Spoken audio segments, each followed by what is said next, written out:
হাতির ঘাতকদের ভারতে প্রবেশের দাবি নাকচ করল মেঘালয় পুলিশ। মধ্যরাত থেকে সকাল পর্যন্ত ঘন কুয়াশার আভাস, যোগাযোগ ব্যাহতের শঙ্কা। জানাবো হাসনাত আব্দুল্লাহকে চেনেন না বিএনপি প্রার্থী মঞ্জুরুল আহসান। হাদি হত্যার বিচার দাবিতে শাহ আমানত সেতুর মুখে অবরোধ। এবং সর্বশেষ জানাবো জাপা কো চেয়ারম্যান মোস্তফা কমপক্ষে 100 আসনে জয়ের লক্ষ্যে কাজ করছে জাতীয় পার্টি।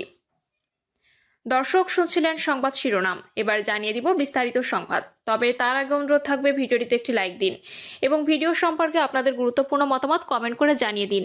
আপনাদের প্রতিটি কমেন্টে আমাদের অনেক অনুপ্রেরণা যোগায়। হাদির ঘাতকদের ভারতে প্রবেশের দাবি নাকচ করল মেঘালয় পুলিশ। ইনকিলাব মঞ্চের মুখপাত্র ওসমান হাদি হত্যাকাণ্ডের সঙ্গে সংশ্লিষ্ট দুই সন্দেহভাজন সীমান্ত পেরিয়ে ভারতের উত্তর পূর্বাঞ্চলীয় রাজ্য মেঘালয় প্রবেশ করেছে বলে বাংলাদেশ পুলিশ যে দাবি করেছে তা নাকচ করে দিয়েছে মেঘালয় পুলিশ ও ভারতীয় সীমান্তরক্ষী বাহিনী বিএসএফ। মেঘালয় পুলিশ ও বিএসএফ এর জ্যেষ্ঠ দুই কর্মকর্তা বাংলাদেশ পুলিশের দাবিকে বিভ্রান্তিকর বলে দাবি করেছেন।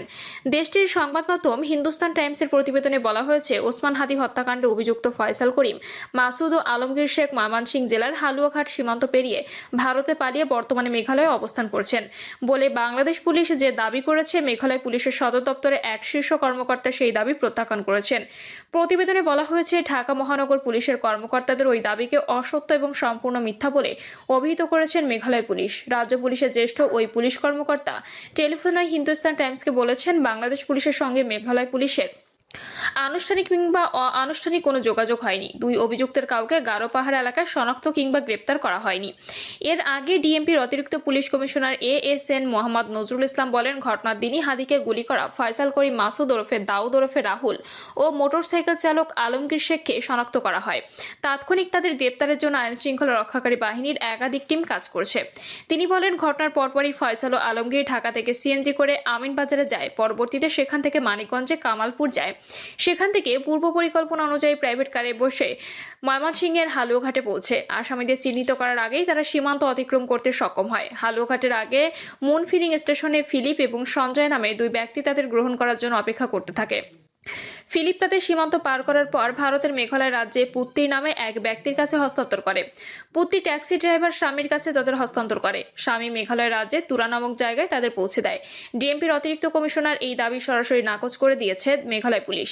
রাজ্য পুলিশের ওই জ্যেষ্ঠ কর্মকর্তা বলেছেন, সীমান্ত পারাপার কিংবা পূর্তি ও স্বামীর ভূমিকার বিষয়ে কোনো গোয়েন্দা তথ্য, মাঠ পর্যায়ে যাচাই বাছাই কিংবা কার্যকর প্রমাণ নেই। মেঘালয়ের ওই পুলিশ কর্মকর্তা বলেন, রাজ্যের কোথাও পূর্তি কিংবা স্বামীকে শনাক্ত, খুঁজে বের করা কিংবা গ্রেপ্তার করা হয়নি। ভারতীয় কর্তৃপক্ষের সঙ্গে কোনো ধরনের যাচাই বা সমন্বয় ছাড়াই ওই আখ্যান তৈরি করা হয়েছে বলে মনে হয়। ওসমান হাদির ঘাতকদের বিষয়ে মেঘালয় পুলিশের অবস্থানের প্রতি সমর্থন জানিয়ে ভারতের সীমান্তরক্ষী বাহিনী বিএসএফ এর মেঘালয় ফ্রন্টিয়ারের মহাপরিদর্শক ওপি উপাধ্যায় বাংলাদেশ পুলিশের দাবি প্রত্যাখ্যান করেছেন। তিনি বলেন, হালুয়াঘাট সেক্টর দিয়ে আন্তর্জাতিক সীমান্ত অতিক্রম করে ওই ব্যক্তিদের মেঘালয় প্রবেশের কোনো প্রমাণ নেই। বিএসএফ এমন কোনো ঘটনার সন্ধান পায়নি বা কোনো রিপোর্টও করেনি। এসব দাবি ভিত্তি ও বিভ্রান্তিকর। তিনি বলেন, বিএসএফ কেবল যাচাইকৃত গোয়েন্দা তথ্য, সীমান্ত ব্যবস্থাপনা প্রোটোকলের ভিত্তিতেই কাজ করে। মেঘালয় পুলিশ সতর্কতামূলক ব্যবস্থা হিসেবে সীমান্ত নজরদারি জোরদার করেছে।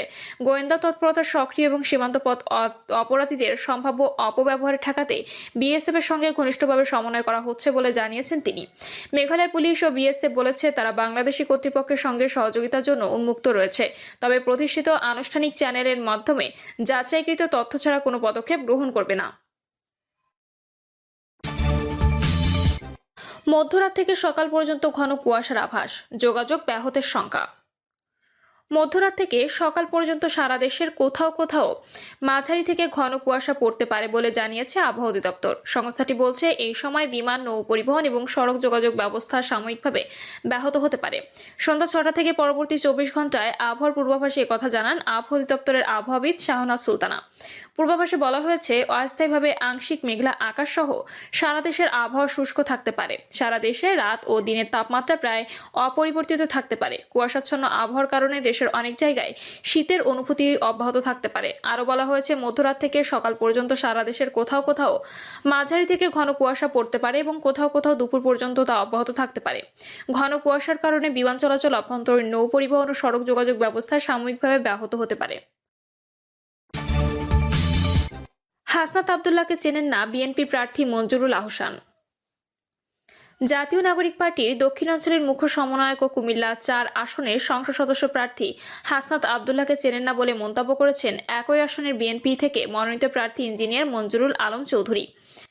দুপুরে কুমিল্লা জেলা প্রশাসকের কার্যালয়ের সামনে সাংবাদিকদের এক প্রশ্নের জবাবে তিনি এই মন্তব্য করেন। হাসনাত আব্দুল্লাহর সঙ্গে মঞ্জুরুল আহসান মুন্সি বলেন, নতুন হিসেবে আসছেন, মাঠে ময়দানে দেখা হবে, কথা হবে, বাদবাকিটা তো ভোটাররাই জানেন, আমি আর কিছু বলতে পারি না। ভোটের পরিবেশ ভালো হবে, কারণ গত 17 বছর নির্বাচন হয়নি।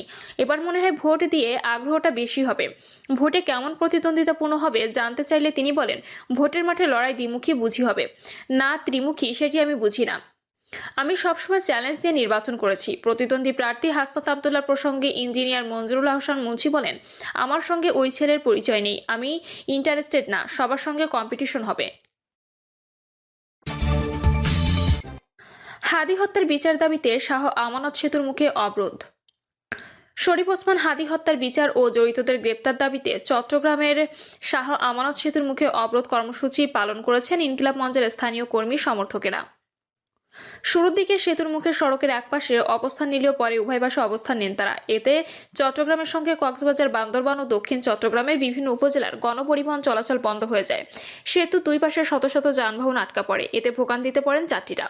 ইনকিলাব মঞ্চ চট্টগ্রামের আহ্বায়ক রাফসান রাকিব বলেন, কেন্দ্র ঘোষিত কর্মসূচির অংশ হিসেবে শাহ আমানত সেতুর মুখে অবস্থান নিয়ে অবরোধ কর্মসূচি পালন করা হচ্ছে। সন্ধ্যা পর্যন্ত এই কর্মসূচি চলবে। অবরোধ চলাকালে ইনকিলাব মঞ্চের নেতাকর্মীরা বিভিন্ন প্লাগার্ড হাতে নিয়ে হাদি হত্যাকারীদের গ্রেপ্তারের দাবি জানান এবং নানা স্লোগান দেন। জাপা কো চেয়ারম্যান মোস্তফা, কমপক্ষে 100 আসনে জয়ের লক্ষ্যে কাজ করছে জাতীয় পার্টি। জাতীয় পার্টির কো চেয়ারম্যান মোস্তাফিজুর রহমান মোস্তফা বলেছেন, জাতীয় পার্টি 243টি আসনে প্রার্থী দিলেও কমপক্ষে 100টি আসনে জয়ী হওয়ার সম্ভাবনা রয়েছে। এই লক্ষ্য নিয়েই আমরা কাজ করে যাচ্ছি। নির্বাচনী পরিবেশ ভালো থাকলে মানুষ ভোট দিতে আগ্রহী হবে। ভোটারদের নিরাপত্তা যেন বিঘ্নিত না হয়, লেভেল প্লেইং ফিল্ড বজায় থাকে এবং প্রত্যেক প্রার্থী অবাধে তাদের নির্বাচনী কার্যক্রম পরিচালনা করতে পারলে জাতীয় পার্টি ভালো ফলাফল করবে। মোস্তাফিজুর রহমান মোস্তফা বলেন, জাতীয় পার্টি থেকে বেরিয়ে যাওয়া কিছু নেতা আবারও মূল দলে ফিরে এসেছেন।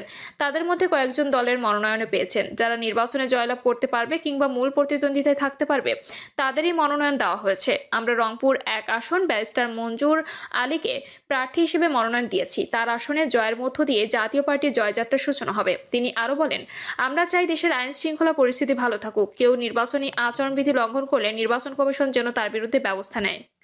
রংপুর 1 আসনে প্রার্থী ব্যারিস্টার মঞ্জুম আলী বলেন, রংপুর 1 আসনে লাঙ্গলের গণজোয়ার উঠেছে। আমি দীর্ঘদিন ধরে এখানকার মানুষের ভাগ্যোন্নয়নে কাজ করে যাচ্ছি। জাতীয় পার্টিতে সক্রিয় না থাকলেও আমার ছোট ভাইয়ের মাধ্যমে দলের জন্য কাজ করেছি। এই আসনে মানুষের কাছে আমার একটি ক্লিন ইমেজ রয়েছে। সে কারণে তারা এই নির্বাচনে আমাকে জয় করে সংসদে পাঠাতে চায়। জাতীয় পার্টি ও আমার আলাদা একটি নির্বাচনী ইস্তেহার রয়েছে। আমি রংপুর 1 আসনে মানুষের ভাগ্যোন্নয়নের সর্বোচ্চ দিয়ে কাজ করে যাব। প্রিয় দর্শক, এই ছিল এখনকার সর্বশেষ সংবাদ। আপডেট সব সংবাদ পেতে চ্যানেলটি সাবস্ক্রাইব করে বেল আইকনটি ক্লিক করে রাখুন।